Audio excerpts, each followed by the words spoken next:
She thought money could buy everything, and even justice. Cameras rolled inside the Providence Municipal Court as a wealthy entrepreneur named Vanessa Kingsley walked in wearing confidence like armor and arrogance like perfume. Her heels clicked against the marble floor, announcing her presence long before she spoke.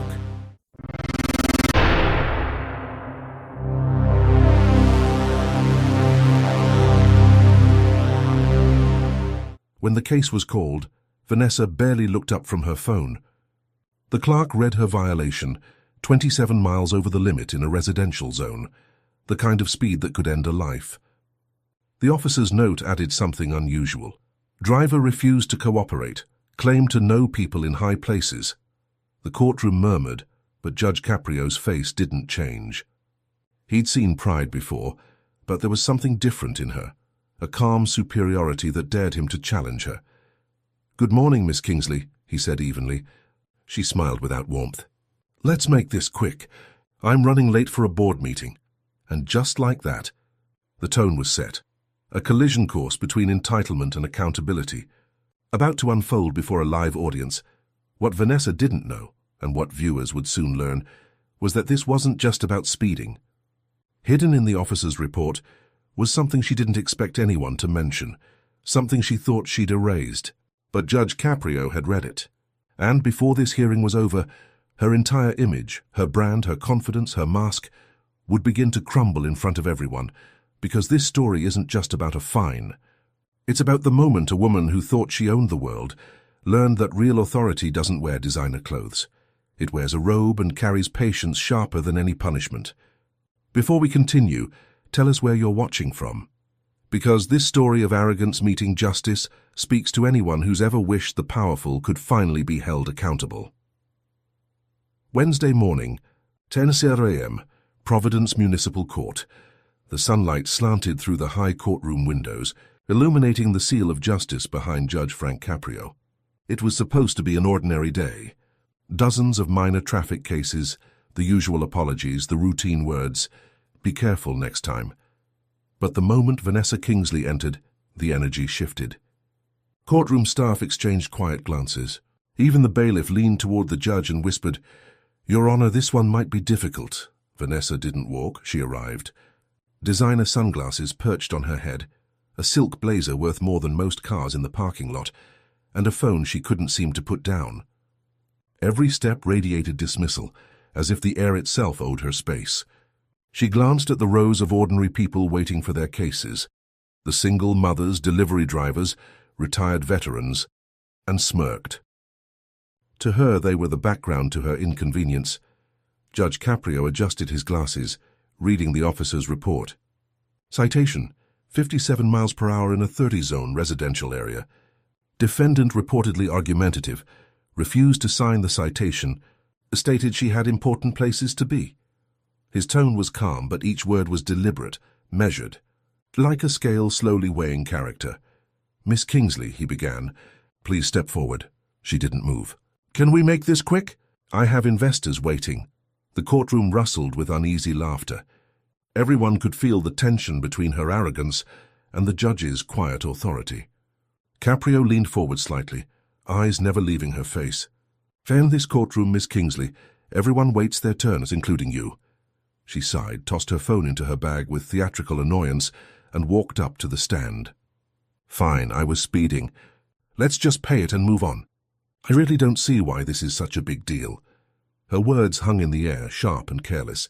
The people in the gallery, the kind who worked 2 jobs to pay for a single mistake, looked at her with a mix of disbelief and anger. Judge Caprio turned to the bailiff. "Was anyone injured, officer?" "No, Your Honor. Just reckless driving through a school zone." A school zone. The words echoed. The mothers in the back row exchanged looks. The young man who just apologized for being 10 miles over the limit lowered his head, almost ashamed for her. Vanessa rolled her eyes. It was early. No kids were even outside. Caprio's voice grew slightly firmer. "The law doesn't wait for tragedy before it matters." The atmosphere in the room shifted again, the weight of moral gravity pressing in. For the first time, Vanessa's expression flickered. Not guilt, not yet, but irritation, the kind that hides discomfort. As the proceedings continued, Judge Caprio's calm patience began to feel like quiet thunder. He wasn't raising his voice. He didn't need to. Every question peeled back another layer of entitlement. Every answer she gave tightened the invisible rope she was wrapping around herself. By now, the audience wasn't watching a speeding case. They were watching a test of values, humility versus hubris. And what no one knew, not even Vanessa, was that the next few minutes would uncover something from her record that she'd hoped was buried. The judge closed the file and looked directly at her. "Miss Kingsley, before I make a decision, I want to understand something." He paused, his tone almost kind, but there was something behind it, something she didn't recognize yet. "Why is it that people with the most tend to show the least respect for those who serve the law?" The question lingered in the air, not just for her, but for everyone watching, both in the courtroom and beyond. The silence after Judge Caprio's question hung heavy, but Vanessa wasn't one to feel the weight of reflection. Instead, she gave a light laugh, the kind meant to dismiss, not respond. "Respect?" she said, shaking her head. "Your Honor, I respect people who earn it. I don't need to be lectured for driving a little fast." The courtroom shifted uncomfortably. You could hear the shuffle of papers, the faint buzz of the ceiling lights, and the unspoken disbelief of everyone present. Judge Caprio folded his hands, patient as ever. "Miss Kingsley," he began evenly, "this isn't about how much you drive or how fast you live. It's about how you treat others, including this court." But Vanessa wasn't listening. She was already unlocking her phone again, scrolling as if the judge's words were background noise. "I'm sorry, I have actual business to handle. Let's just wrap this up." The bailiff took a half-step forward, but Caprio simply raised his hand. "Put the phone down," he said quietly. His voice didn't need volume. It carried the gravity of a man who'd spent decades commanding respect without demanding it. Vanessa sighed dramatically and placed her phone face down on the stand. "Fine. Happy now?" "Not particularly," Caprio replied calmly. "You were driving 57 in a 30. Do you understand how dangerous that is?" "I understand that I'm a skilled driver. Maybe your law should make sense for people who actually know how to drive." The audience murmured again, this time louder, a ripple of disbelief spreading across the benches. Even the bailiff's jaw tightened. But Judge Caprio stayed still, eye steady, voice patient. "The speed limit isn't based on your opinion, Miss Kingsley. It's based on the safety of others, including children in that neighborhood." "Oh, please," she interrupted, waving a hand dismissively. "Parents should teach their kids not to run near the road. Why is that suddenly my problem?" The air in the courtroom changed. Shock turned into quiet anger. One woman in the back, a teacher maybe, muttered, "Unbelievable." Caprio's face hardened slightly, but he didn't break. "Miss Kingsley," he said slowly, "that's not how community works. The rules protect everyone, including you." Her smirk returned. "Look, I didn't hit anyone. Nobody got hurt. So can I pay my fine and leave?" He looked down at her record, flipping the pages. "You've had 3 prior speeding citations in the last 18 months. Vanessa's eyebrows arched. "So I paid them. Isn't that the point?" "The point," Caprio replied, "is that paying fines doesn't erase responsibility. It doesn't teach you the meaning of law or humility." That word, humility, seemed to strike something in her, but she masked it quickly with sarcasm. "Humility? Are we seriously moralizing over a traffic ticket now?" Caprio leaned forward slightly. "No, Miss Kingsley, we're confronting the attitude behind it. Because arrogance on the road is just arrogance in motion." For the first time, the courtroom didn't laugh or whisper. They just listened. Even Vanessa's expression shifted, though she quickly straightened and crossed her arms. "This is ridiculous," she muttered. "So you're trying to make an example out of me?" Caprio's eyes didn't waver. "Maybe. Or maybe life's been trying to do that for you and you keep ignoring it." Her lips parted and ready to bite back, but nothing came out. A flicker of confusion crossed her face, quickly replaced by defiance. "I don't have time for this. Can we finish?" Judge Caprio paused, then nodded to the bailiff. "Not yet." He turned back to her. "Before I make a ruling, there's something I want to confirm. Something that might explain why this ticket matters more than you think." Vanessa frowned. "What do you mean?" Caprio lifted a separate document from her file, one she didn't seem to recognize. Her confidence faltered just slightly. "This isn't the first time your driving put someone in danger," he said quietly. "You were issued a warning last year for nearly hitting a crossing guard outside St. Mary's Elementary. Do you remember that?" The courtroom gasped. Vanessa blinked, lips parting, words lost in the sudden spotlight of truth. And for the first time, her silence spoke louder than her arrogance ever could. The name St. Mary's Elementary seemed to echo inside the courtroom. Vanessa's polished calm cracked just slightly as she blinked toward the judge. That was nothing," she said quickly. No one was hurt. It was exaggerated. Judge Caprio leaned back in his chair. "You nearly struck a crossing guard, Miss Kingsley. A person trying to protect children. You didn't think that was worth mentioning?" Vanessa scoffed. "Because it wasn't my fault." The woman jumped out too soon. "Everyone blew it out of proportion. And I paid the fine, Caprio repeated softly. "Always the same words with you." His tone had changed, not angry but deeply disappointed. "Miss Kingsley, paying doesn't erase the danger you cause. You can't buy away accountability." Vanessa straightened her shoulders. "With respect, Your Honor, I built 3 companies from scratch. I've worked my entire life to be where I am. I'm not some reckless teenager. I'm a responsible adult who happened to be in a hurry." The judge's eyes hardened. "And your success gives you the right to put others at risk?" She laughed, loud, defensive, brittle. "Oh, come on. You think a few extra miles per hour turns me into a villain? This whole system is designed to milk money from people like me, the ones who actually contribute to society." Gasps filled the room. The mother in the back row clenched her purse. The bailiff looked to the judge, waiting. But Caprio didn't raise his voice. Instead, he set his pen down carefully, folding his hands. "Miss Kingsley," he said slowly, "this system you're mocking is what keeps those children alive to go to school every morning." She smirked, but her voice wavered. "You can moralize all you want. I'm not afraid of fines. I'll pay whatever you want." The judge leaned forward, his calm becoming a weapon sharper than anger. "I'm not interested in your money." The words hit her like a slap. The room went dead silent. He continued, voice low but cutting through the tension like a blade. "What concerns me is the belief that wealth exempts you from empathy. That somehow your success grants you permission to disrespect those who serve the law and endanger those who depend on it." Vanessa's smirk finally faded. "You're twisting this. You don't know me." Caprio didn't flinch. "I don't need to. Your behavior in this courtroom tells me everything I need to know." She picked up her phone again, clutching it like armor. "Are we done here?" "I've wasted enough time." "Put the phone down," the judge said. His tone was final. "If you walk out of this courtroom, you will be held in contempt." The room froze. Even the cameras seemed to stop moving. Vanessa's face flushed red. "Contempt? For what?" "For showing complete disregard for this court, its rules, and the safety of others." His voice was steady, unshaken. "You don't get to buy respect here. You earn it, or you lose it." She hesitated at the door, eyes darting from the bailiff to the audience. For the first time, doubt flickered across her face. Caprio turned slightly to the bailiff. "Please make sure Miss Kingsley remains seated." "Yes, Your Honor." As the bailiff took a single step forward, Vanessa's confidence finally cracked. She lowered herself back into the chair, trembling with frustration she couldn't hide. Caprio nodded, quietly reclaiming the rhythm of the room. "Now that we have your attention," he said, "let's talk about consequences." The gavel hadn't fallen yet, but everyone could feel it coming.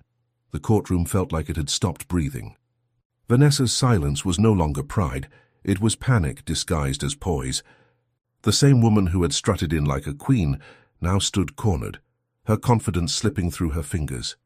Judge Caprio looked at her steadily, the calm center of a storm she didn't see coming. "Miss Kingsley," he said, voice low and deliberate, "you came in here expecting to pay your way out. But the law doesn't sell indulgences. It offers lessons, if you're willing to learn them." She laughed once, brittle and hollow. "A lecture? Is that what I'm paying for?" Caprio didn't blink. "No, you're paying for your choices. But the lesson, that's free." Unfortunately, not everyone values what they don't have to buy. A ripple of quiet laughter spread through the gallery, not mockery, but release. People could feel the tide turning. The woman who had dismissed them was now facing something she couldn't outspend. he continued, opening her file again. You've had 4 moving violations in 2 years. Each time you paid without reflection. Each time you believed that was the end of it. But every payment was just another wall between you and accountability. I said I'd pay this one too, she snapped, folding her arms. Let's just get it over with. No, Caprio said firmly. That's the problem. You treat responsibility like a transaction. You can't swipe a card and erase your behavior. He paused. Your fine for this violation was $400. I'm raising it to $750 plus court costs. But that's not all. Her head jerked up. Oh, you can't just, I can and I am, he interrupted. I'm also assigning you to a mandatory driver responsibility course within 30 days. Failure to complete it will result in suspension of your license. She blinked rapidly. You're overstepping. No, Miss Kingsley, Caprio said, his tone colder now. I'm holding you accountable. The courtroom was still, no sound except her breathing. Quick, shallow, trapped between rage and humiliation. You call this justice? She finally asked, voice trembling. Caprio nodded slowly. Exactly that. Because justice isn't supposed to make you comfortable. It's supposed to make you confront yourself. Something shifted in her eyes. Not understanding, not yet, but the first trace of vulnerability. For the first time, she wasn't performing. She was absorbing. Then Caprio leaned back, his words softer now, almost compassionate. You think power comes from money, Miss Kingsley, but real power comes from restraint, from knowing when to stop before you hurt someone. That's the power you lack, and the one this court intends to teach you. Her lips parted, but no defense came. Just silence. The audience could sense it. The moment when arrogance cracked enough for truth to slip in.